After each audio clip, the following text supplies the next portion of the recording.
Hey, do you teach yoga? Have you ever trained to lead yoga classes, to be a yoga therapist? Have you ever owned a yoga studio? Maybe even just wondered what it was like for the women and men up there in front of the room on their mats, leading you through endless Surya Namaskars, down dogs, and pranayamas galore? Well, these are their stories, and mine. I'm Rebecca Sebastian, a 20-year yoga teacher, 10-year yoga therapist, yoga studio owner, and co-founder of a yoga-focused nonprofit. I've done a lot in the yoga world over the last 20 years. Pretty much everything except had a water cooler. You know, a place to share stories, talk about struggles, successes, and find other people who do the same thing that I do. Welcome to Working in Yoga, a podcast and substitute water cooler for yoga folks to connect and build community, to share our unique profession, our challenges, and our journeys with the world.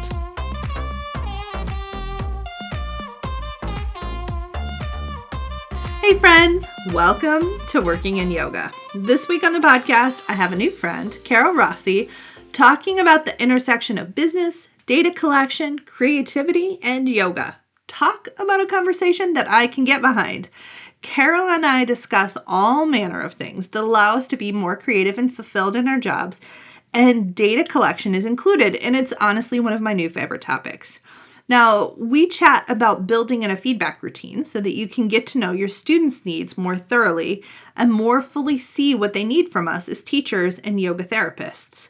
It's really important to see your students as multifaceted humans, not just a problem to solve, which, if I'm honest, I really think data collection can help with. So take a listen to my chat with Carol and hear how data collection can help you do this in a creative and inspiring way. But before we begin, I want to shout out one of my favorite things. I think if you've been listening to the podcast for a while, y'all know I used to have a studio. Maybe you didn't know I used to have a tea and spice shop attached to that studio, and we went big for the holidays. So I just love a holiday sale. And my friends at Offering Tree are hosting a holiday sale on their software this year, starting this week, that I think you should check out. I seriously love it when small businesses do holiday offerings because it encourages us to shop small, which matters even in software. So go ahead and head to the show notes to get that link. And in this conversation, Carol and I referenced the Future of Yoga Therapy Facebook group that I run, and I want you to know that you are invited. If you're a yoga pro of any kind, go ahead and search the Future of Yoga Therapy in the search bar and join us. Finally, make sure that you sign up for my newsletter, won't you? And that link is in the show notes as well. You'll get notified when I have new offerings, and you'll be the first to know all about my new magazine, Inside Yoga Magazine, when it comes out. Okay, now let's get into it with this delightful chat with Carol Rossi. Friends, welcome to Working in Yoga. Okay, so I've just been talking to my guest for, 90 seconds, and already I'm like, oh my God, we're going to be best friends for life. I'm so excited about this conversation.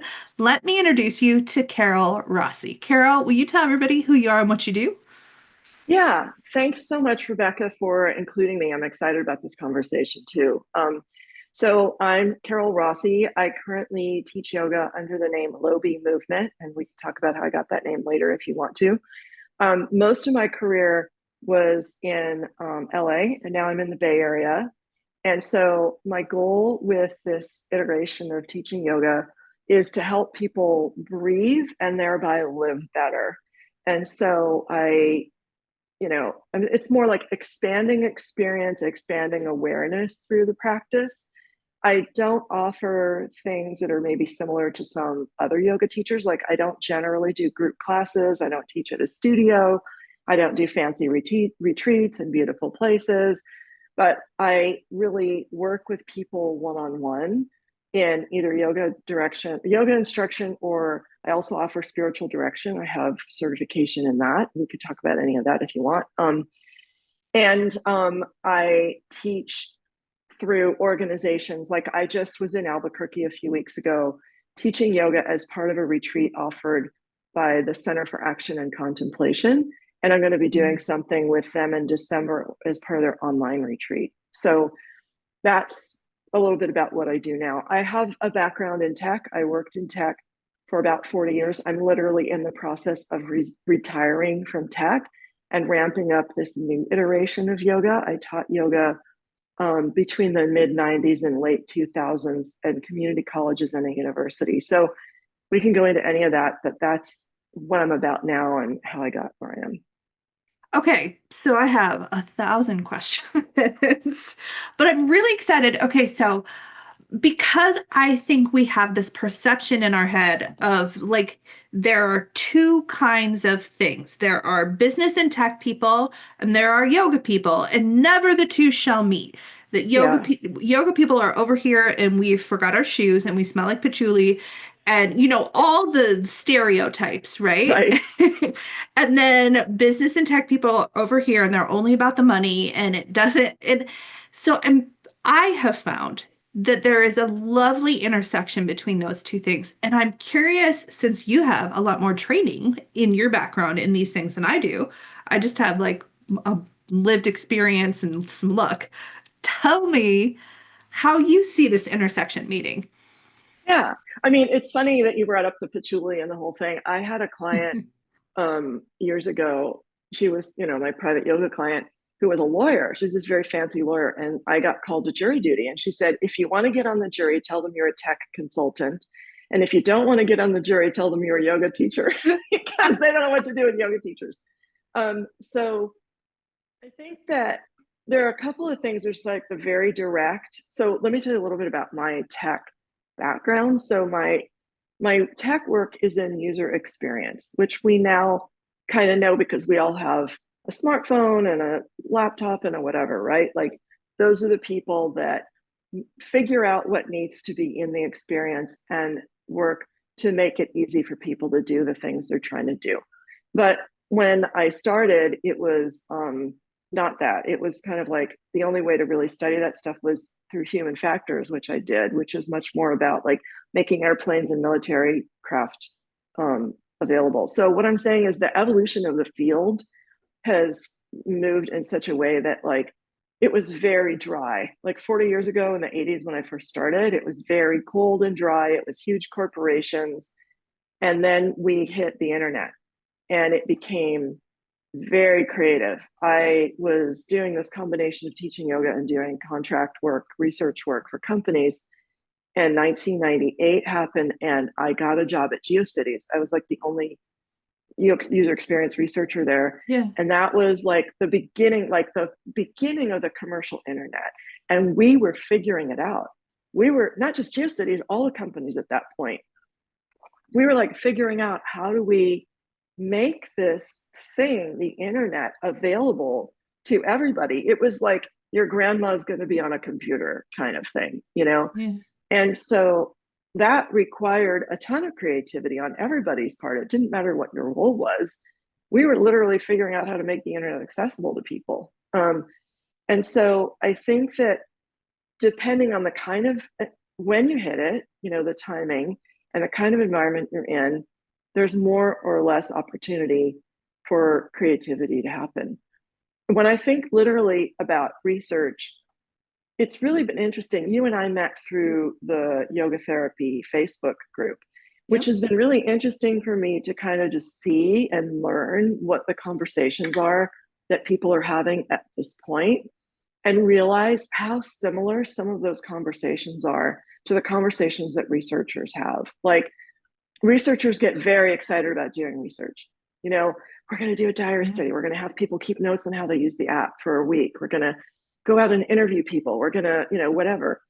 And to the business, it's like, what decisions are you going to help me make by doing that research? They Yeah. just want the impact. And they're not, I mean, whether they're like, only interested in the numbers or they're interested in having a good experience as well, ultimately it's about the numbers in the business. And in yoga, when we think about teaching yoga, we're excited about being able to offer the yoga. We aren't necessarily thinking, like you said earlier, about how to structure it like a business and how to think, what's basically my business strategy? What's my goal with my offering? Who am I offering it to? How do I want to get there? What do I want people to experience? What do I want to experience as part of this? And then how am I going to make all of that happen? Like we don't usually think about yoga that way. We go, oh, there's a studio and I was taking classes and the teacher said, maybe you should do a training because you think you're pretty good at it. And, we sort of fall into it or whatever. So I think just there are so many ways that I see opportunity for yoga teachers to think about how can we make this stuff accessible to people? How can we let people know what we do? How can we be really clear about what we do and what we don't do? Like I'm in this solopreneur group with a bunch of tech people and like, how do we run our own businesses, which has been really wonderful. I love this kind of exchange with people. And one of my friends there said, oh, now that you're teaching in a bigger way, I know this woman that does retreats. Maybe you'd want to offer yoga on one of her retreats. And so I said, okay, send me her website. I'll check it out.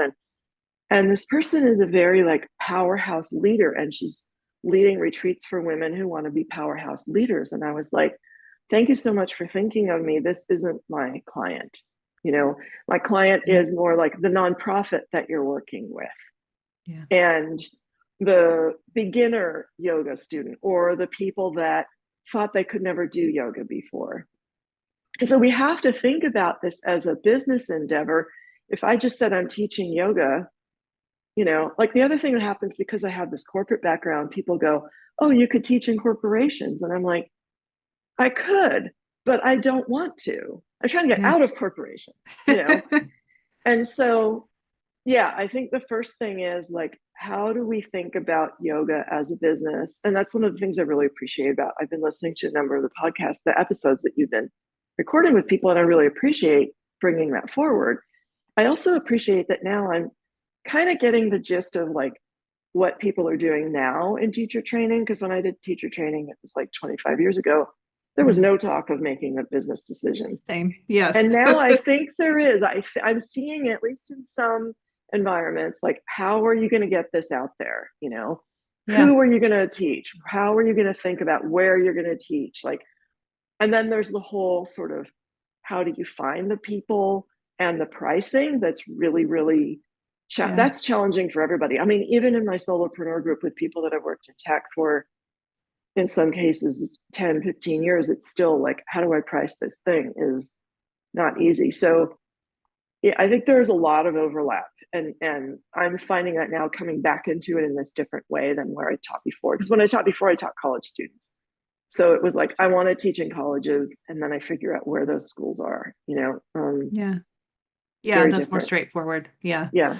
Okay, so my first research project that I want us to work on is this, because I have this theory, this running theory is I'm building sort of assets for us as an industry. And I'm going, okay, so I have this whole list of how do I build something that works for both a hot power yoga teacher and for somebody who is, wildly accessible? How am I reaching somebody who's like a Bikram teacher and also somebody who's only teaching restorative? And I have this theory because I was like, somebody said to me, though, there's one intersecting thread through all of those people, and it's trauma. And I heard, yes.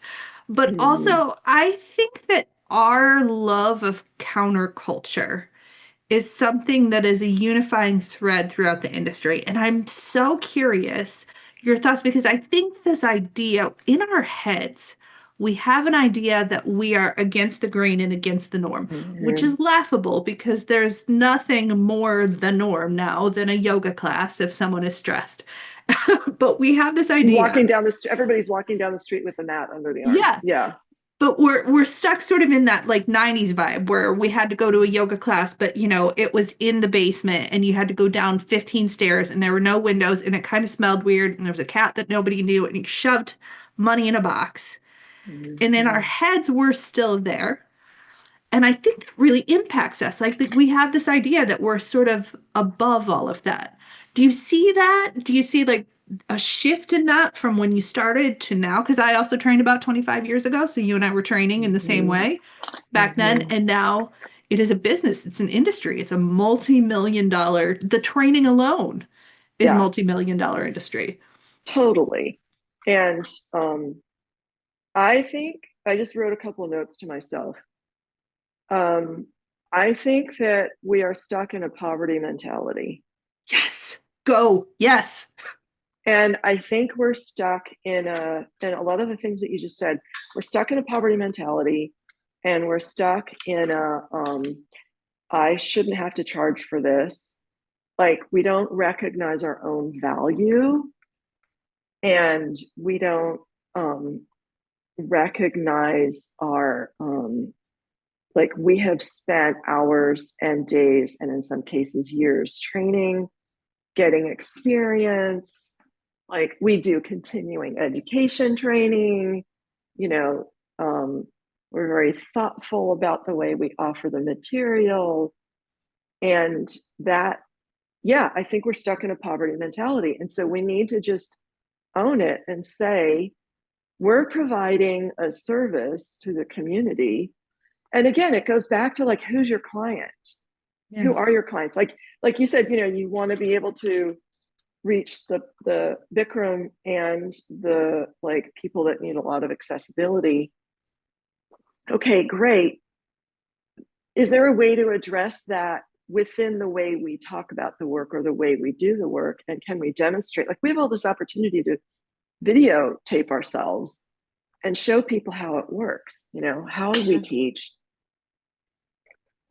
that we didn't have when I was teaching before. And it sounds so ancient, there was no iPhone. Well, there was an iPhone, but we didn't have it quite, it wasn't as easy. Yeah. So, I think that, I think we're stuck in a poverty mentality. We need to get over it. And once we get over it, then we can start going, look, the fact that I want to say, what's my overarching goal? Who are my clients? How am I going to reach them, et cetera, et cetera? What do I want them to feel? Da, da, da, da. And start to measure effectiveness and see that is a business.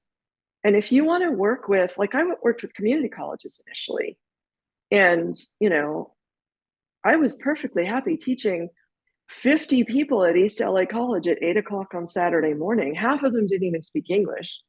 Like, inspire, I'm like, well, now I'm going to an Italian. That's not going to help. But, like, breathe in and go like this, breathe out and go like that, we can't address all of those people, but we still need to focus on, like, what's the offering and what are we doing? So just for example, at this Center for Action and Contemplation conference where I taught a couple of weeks ago, it was, it was on the schedule of the conference. Like, if you want to do yoga, it's at 7:15 in the morning or at 11, and here's the room, and da, da, da. And I had people I didn't know. It's like, I have not taught live with these people before. I've only taught online. And I'm in that kind of community. So I know basically what the demographic is. But I figured, we need some chairs, because we're going to have some people who are on chairs.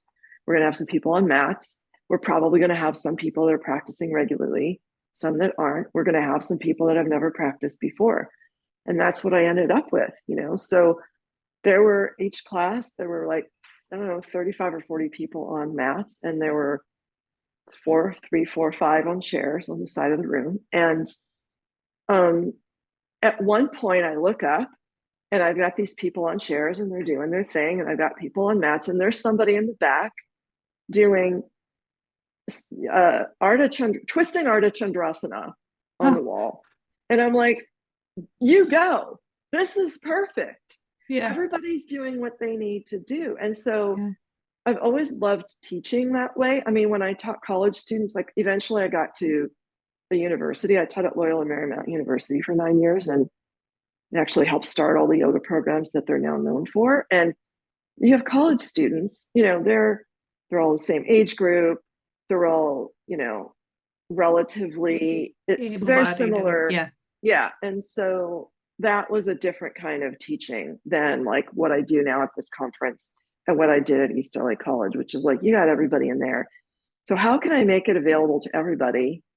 And when I say accessible, that's what I mean. Like, the person doing twisting Ardha Chandrasana on the back of the room, I made it possible for that person to do her practice just like the people on the chairs. And the most heartwarming thing for me was that a couple of people after class came up to me that were on chairs and said, thank you for making this available to me.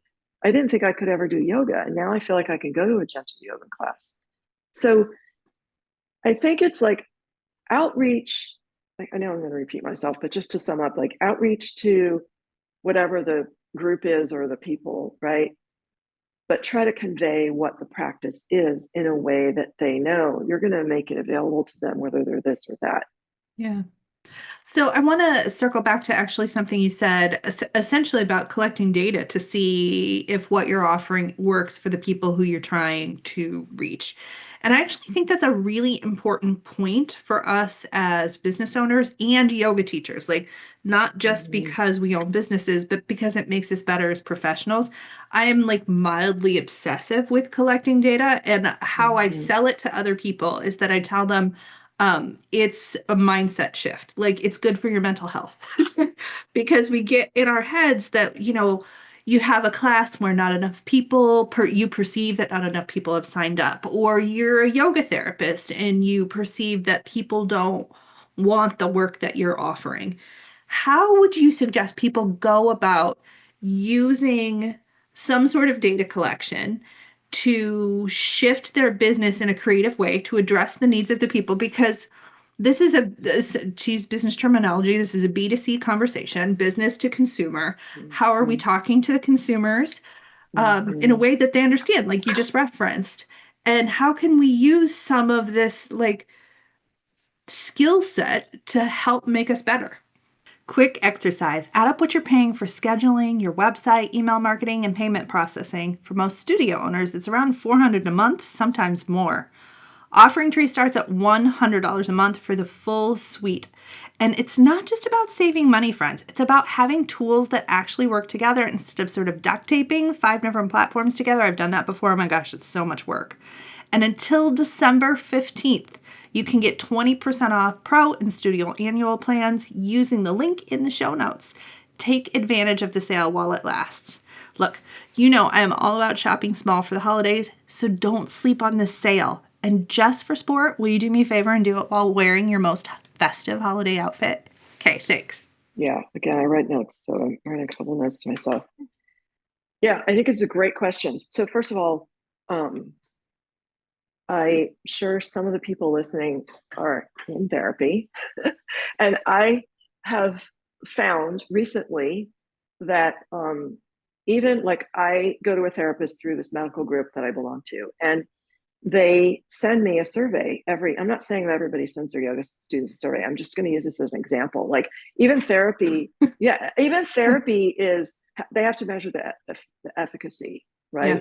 And so every couple of months, I'm asked to fill out a mental health survey, and there are a couple of different surveys. One, I forget what the topic, it's all the same kind of like, over the last 2 weeks, did you feel this, or this? And it's like a multiple choice question, right? And they have to measure whether what they're offering has impact, is valuable to me, is efficacious, whatever. People that are developing, like I'm sure people have seen, health tech apps for weight loss, I have been doing a lot with like cognitive behavioral therapy apps for different things that I find valuable to me, all these different things. All of those companies have staff that have PhD level research backgrounds in measuring the effectiveness of that stuff. They're not putting those products out until they do clinical studies to measure the effectiveness of them. So even stuff that we think of as mental health, which, feels a little more frou-frou than like business, and like all of these things are being measured because, and in nonprofits, they get like, who was I talking to? I was talking to somebody recently, and I said, who was starting a nonprofit or trying to do something. And I said, well, have you applied for any grants yet? And they're like, well, we're not ready to measure. Like they have to show how they're measuring the effectiveness in order to even apply. Because in the grant application, it's like, how are you going to measure the effectiveness of this? So again, it is a mindset shift because we think that with yoga, we don't need to do that, right? So I'm sort of repeating what you're saying, but I'm just saying, like, in case people don't already know, like all these other people are measuring their stuff. Yeah. So it goes back to your goal. If your goal is to be offering classes at scale and you're seeing 3, 4, 5 people trickle in, and you have this goal for whatever reason to have like 40 people in there, that's like the thing you want to measure is like what's going on that they're not showing up in those numbers. If you're a yoga therapist, to me, that's actually a little bit easier maybe because you're working with people one-on-one and you can go back to them and ask for feedback. In my latest iteration of my tech career for the last 3 years, I've been running my own consulting business. And a lot of what I do is one-on-one coaching with people on helping them improve their efficacy at work or help them get a job, because so many people have been laid off in the last couple of years. And with some people, it's like help them rethink whether they still want to be doing user experience or do something else, et cetera. So at the end of every engagement, and actually halfway through the engagement, I tell them, I'd love to get feedback. You can either just share it with me now in our session, we can spend an extra 5 minutes, or I'll send you an email and you can send it to me that way. And at the end of the engagement, I send them a little survey, like, what were you looking for? Did you get what you wanted? What worked and what didn't? Like those kinds of questions. They're like 3 or 4 questions. Yeah. And because a lot of the people I work with are researchers and designers, they're accustomed. They want to give feedback. They're doing it. Yeah. When I work with like product people, I don't get as much feedback because they're not the people that actually do that work. But yeah, I think asking people to fill out a survey, or if you're working with them one-on-one, asking them, can we spend an extra 5 minutes on our session after you finish the hour or whatever, and ask for feedback. You may or may not get answers to the survey. Survey responses by email, depending on the population, like I said, how many people open the emails when you send them even, right? Mm-hmm. So survey responses, you shouldn't expect to get more than like 3 or 4% response. So if you have a studio and you have, I'm just going to throw this out, you have 1,000 people on your email list, I don't even know, right? Yeah. Whatever your open rate is, you're going to get a much smaller set of people actually responding to a survey. So is there a different way? Can you invite people for tea after a class and say, I really want to get your feedback on the way things are going on this or that? Like I said, add 5 minutes to your one-on-one session. I just find ways to do it that feel right to you and experiment. I think don't be afraid to experiment. Like I talk to so many people that are, they think they can't do this kind of research. First of all, when they think research, they think it has to be a really big deal and they have to have a big, training or whatever. You just need to try to ask open-ended questions. Try to not ask leading questions. In other words, don't ask people, do you want me to offer a class at 10 o'clock in the morning? Like, yes. Just like, which of these times work best in your schedule? Or if you had to, if you were going to go to a different class, like what time would you want it to be open-ended? Like try to make it easy for people to not, don't ask them what you want the answer. Don't ask them in a way that they're going to give you the answer you want. Ask them in a way that you're truly listening. Just like in a class, when you look around, you kind of observe and you go, I thought I was going to do this thing next, but I really need to do this other thing next. Yeah. You're observing, it's like deep listening and deep observing, and then you're changing as a result of that. You want to go into doing any kind of research with that attitude. Like, I am going to listen to people and I'm going to observe, and I'm not going to, like give them my opinion. It's not about my opinion. So if you're asking open-ended questions and then you're getting something back and you don't really understand it or you want to know more, a great follow-up is like, tell me more about that. As opposed to, well, I didn't think that, I thought this. It does not place for your opinion. Okay, so I have 2 things that one thing I want to say and one thing I want to ask. So the first thing is that for anybody listening who wants to try this out, this is going to come out actually in December. And I think that this is the perfect time. What I used to do in my classes is I would tell them that they were giving me a New Year's gift, because New Year's is my favorite birthday or my favorite holiday. And I would say, this is the feedback form. You don't have to tell me who you are. You don't have to. You can if you want to, but you don't have to. And you're giving me a gift to get better for you next year.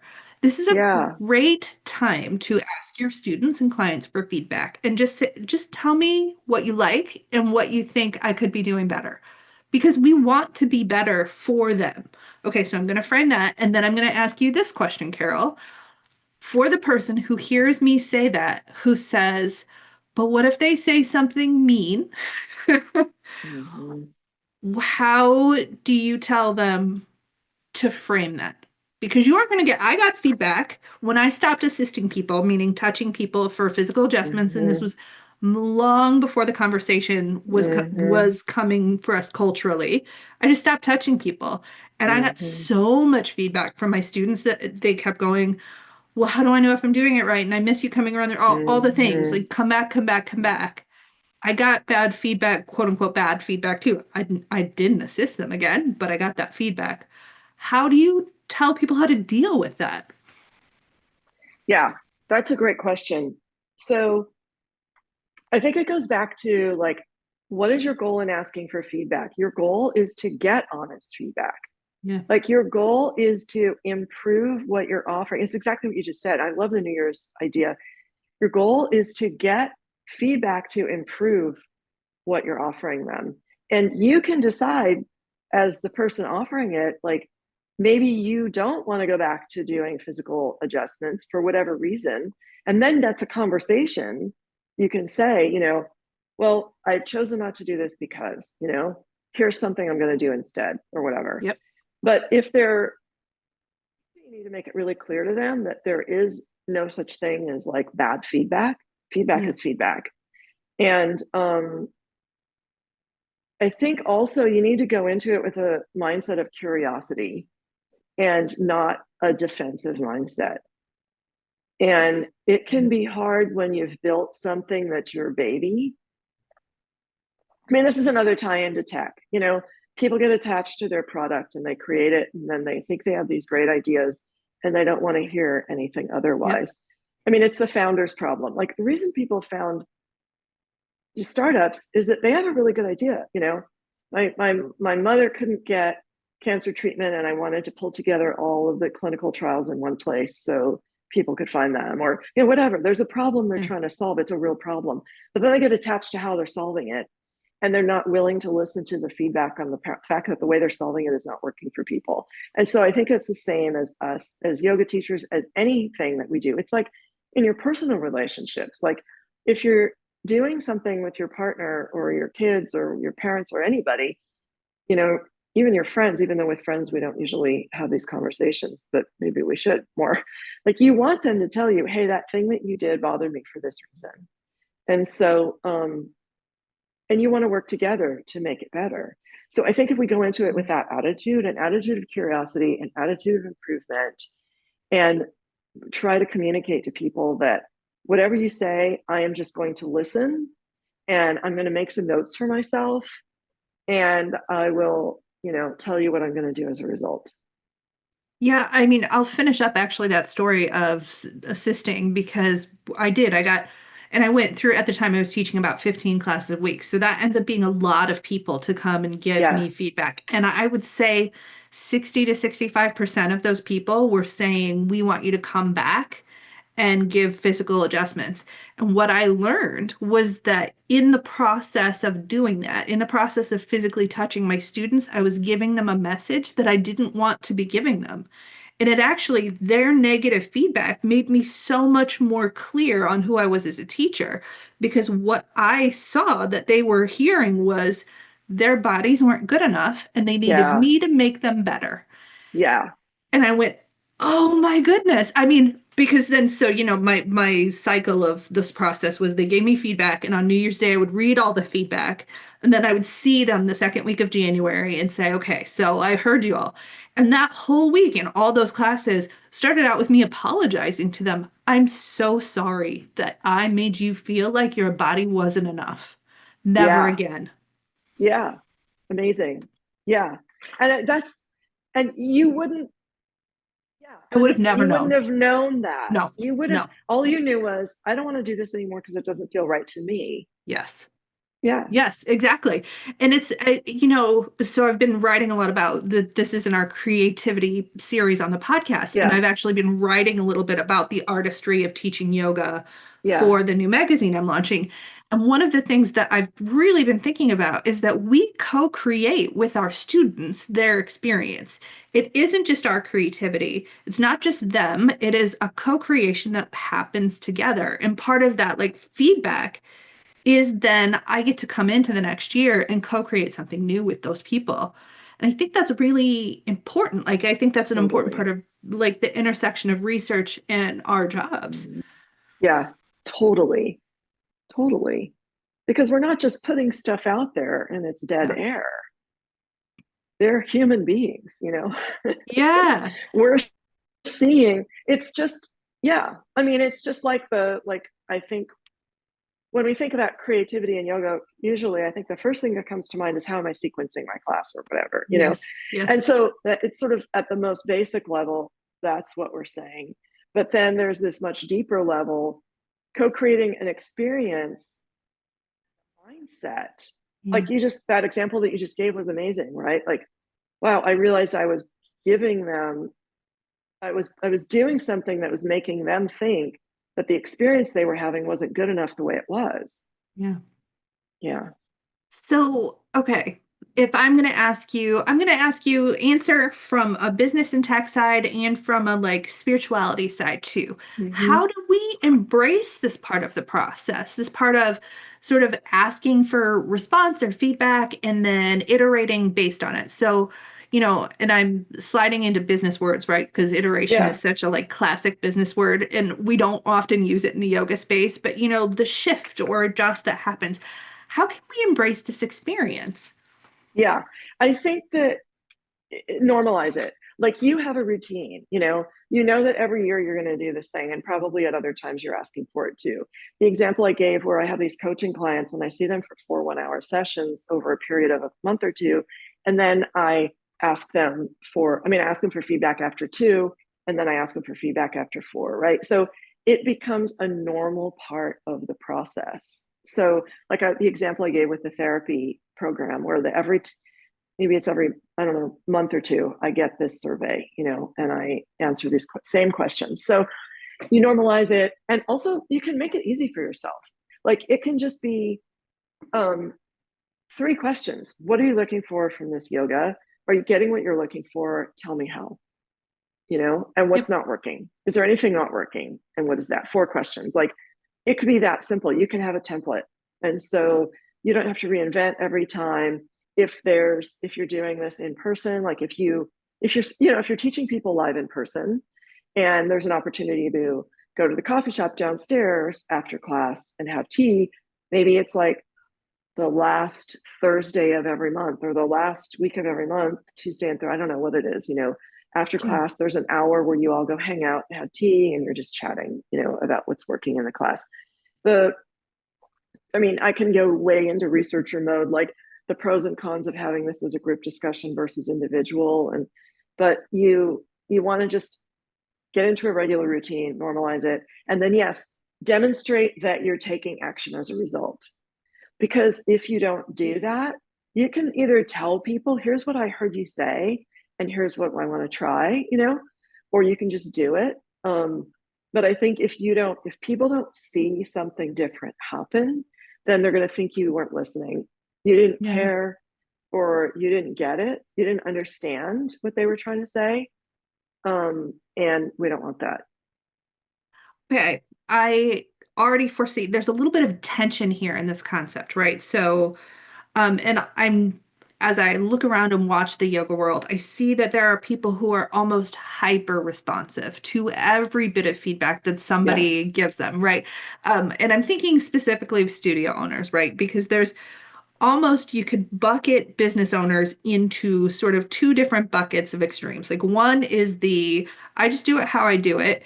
And if you like me, great. And if you don't like me, go find somebody else. Or the hyper responsive, like one person said an off thing that day, and in your head, you're like, well, now everybody hates my 5 a.m. class, and I'm going to have to change it. Okay. So, how do we find that balance in the middle of those two things? Yeah, that's an amazing question, and it's not easy even for people in tech who do this all the time because, first of all, so just because one person said it, that could mean that there are all kinds of other people that aren't saying it, or it could mean that person's a total outlier. They're not really Yes. somebody that is in your kind of core like audience, target audience or whatever. And just because they're not in your core target audience, again, doesn't mean you shouldn't listen to them. But it's kind of like if you just keep going back, what's your North Star? Keep going back to what's my overarching goal? Who do I want to target? What do I want them to get out of it? What do I want to be getting out of it? How am I going to make that happen? Like those things. And I'm just going to throw a name out. If people are interested, there's this guy named Roger Martin who is, I don't know if he's still working or if he's retired, but he was a professor at a university in Canada. And oh my gosh, his business strategy. I can find it and give it to you, and maybe you can put it in the show notes. Yeah, of But course. if people Google Roger Martin business strategy, they will find his cascade, and that's this cascade of like, what's your winning aspiration? You know, he's using very businessy language, but it's same as like, what's your overarching goal? Like, what are these? What do you want to do? Who are you targeting? How do you want to do it? And if you keep all of that in mind, it can be really valuable when you're getting feedback because you can kind of go, you know what? I know now that this kind of person is somebody that's more adjacent to the target group that's coming in. And so I don't want to ignore that feedback. But maybe if I have to make a decision and prioritize, am I going to look at this feedback or that feedback? I'm probably going to look at the feedback that's more that comes from the people that are maybe more my target audience because I want more of those kinds of people. Um, and it can be really helpful to have that, just keep going back to that kind of strategy, you know, and how you want to be. And it makes it a lot easier to say no, just not just a feedback, but like like this potential job that my friend said, you might want to, you know, go to this teach on retreats with this person. And I said that's actually great idea, not the right person for me to be doing that with. Yeah. That's great advice. Okay, so one of the things that I think yoga people have a hard time integrating that is business advice, essentially sort of building that quintessential client or ideal client. Yeah. Now, when Yeah. I work with people, I'm always like, here's what I want you to do. I want you to visualize what your ideal day of teaching is and build that out. Are you outside? What does the room look like? Who are the people in there? And that I think gives us a nice indicator of who sort of our ideal clients are. And then what I did when I owned a studio was I had two people who were my most ideal clients at that studio. And they got more check-ins from me than other students did because I was like, I want to make sure that my moves are aligned with you because you're who I want to be talking to. Yeah. And I think we can do that sort of maybe not to again, admittedly, I'm a little bit obsessive about this stuff, but I think to a lesser degree, it's just a good idea to know who you want to be speaking to, what clients you want to see in the room. Yeah, totally. And you speak about this, and I know you've gone way down that path, which is amazing because I don't know that I know. I've not heard anybody else say that they go into it in that much detail, and I think it's really Yeah, I important. do. So it's like, yeah, I think one thing that, okay, so I have a lot of thoughts about this. Um, One thing is that um, I do think it's really valuable to know who you're targeting, but that doesn't mean those are the only people that you would ever target. Yes. So if somebody came to me and said, is this, I'll just keep going back to that example. If this, you know, one of my friends came to me and said, hey, Carol, I know you taught at this retreat. You might be interested in teaching at this retreat, blah, blah, blah, right? And they send me the website and I look at it and I go, well, that's somebody that's sort of more adjacent to the kinds of people that I might want, or there might be a good reason why I want that. I would do that anyway, even if they're Yeah. outside my target. And so it doesn't mean you only, by defining who your target is, it doesn't mean that you're like, you get to make the rules. You know, it's your Yeah. business. So you Yeah. don't need to just say, I'm only going to do this, you know. Um, but you could go to adjacent areas for whatever reason. Like when I taught college students, okay, so I taught at LMU and I, you know, my class, it was group classes for college students. Every once in a while, one of the professors that I knew would say, hey, can we do some private yoga instruction? You know, and like Sure, they had a goal, or a couple times people wanted spiritual direction because they knew I was trained in that. Okay, great. So I could still offer that. It's not my primary offering, but it was something I would do because it was valuable to them and it was within the realm of my capability and interest. And I like doing that also.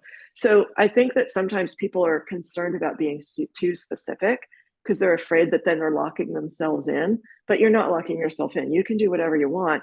But if you don't have that specificity in mind, how do your energy is going to be all over the place. I mean, even when I coach people on how to get a job, the first thing we do is, what's your sort of ideal role? Like, start with that. And I mean, actually, similar to what you said, like, what kind of environment are you in? Who are the kinds of people? What kind of products are you working on? Be really specific. And then when you start to look for jobs, you start by looking in those areas, and maybe you branch out because the market isn't very good right now and you think you need to get a job that's adjacent to that and work up to that in your next role. Okay, fine. But you have this idea in mind about what you're going for. I don't know if I directly answered your question, but and people can even write a persona. Like in your case, you have a couple of people that are, they represent. So they're sort of like your customer advisory board. Exactly. Yes. And so you can call on them. I mean, you're not going to overuse them because you still want to make sure you're talking to other people. But it's an easy thing to go to them first. But yeah, you can even write a persona, and a persona isn't like one of those people. A persona is like, um, uh, I want to say fabricated, but it's based on actual thought about who you are wanting to target. And it can be, I mean, I even did this for a retreat center once years ago. They were like, we need to redesign our website and we just need to think about how to do that. And I'm like, okay, here's who I see as your target persona based on having come here for 15 years on retreat, every whatever, a couple of times a year, like this kind of person and, this age group, and they're not super tech savvy. So you got to make it super easy to find what they're looking for. And they want pictures of the, retreat center because it's a glorious place. And so the more you can be specific, then it helps you do the outreach to the right people. It also helps you do the data collection afterwards and know how to prioritize the responses you get and all of that. I actually think what you're describing too, at least for me, and again, I've done this now for a couple different businesses that I've started, but I find this to be a wildly creative process. Like, totally. I find, and I've said this before, like I find this conversation that I have with my clients or customers to be a love letter. And I find so much joy in our connection. And that entire thing is so creative for me. Now, does that sometimes manifest in me running targeted ads to people who drive Subarus in my local area? Yeah, absolutely. Because I know what car you drive. And then, I mean, right. Like I understand that part of it too, but I think the whole thing is just wildly creative. And so my hope in from the listener perspective is that they decide to have some fun with it. You're not married to these people. You're not deciding to enter a life partnership with someone. You're just like having a creative expression of like, these are the people I want to teach. I hope that's fun. I want it to be fun for them. How do we make it fun? Amazing. Exactly. I mean, and it's kind of the same thing that we were saying earlier. Like, we need to shift from the poverty mentality. We need to shift towards a an approach that, like, this whole thing, I'm going into this whole thing with a sense of deep listening and deep observation and a creative and curious mindset. Yeah. And see it that way. Yeah. And it's a painting, right? So painting, like most painters are not painting all in one go. You paint, you leave, and then you come back and you say, did I get it? Did I get everything? Do I need to shift something? Writers, they come back and they go, how do I edit this out? It is like an evolutionary process because I think when people enter into this, they think to themselves, I know this for a fact because so many people have said it to me. I just don't know. And what if I don't know? Now I just can't start. Like, Oh my gosh, I have so many thoughts on that. I mean, I remember when I was a TA. So I was a graduate student at UCLA for a time in dance ethnology, and one of my TA ships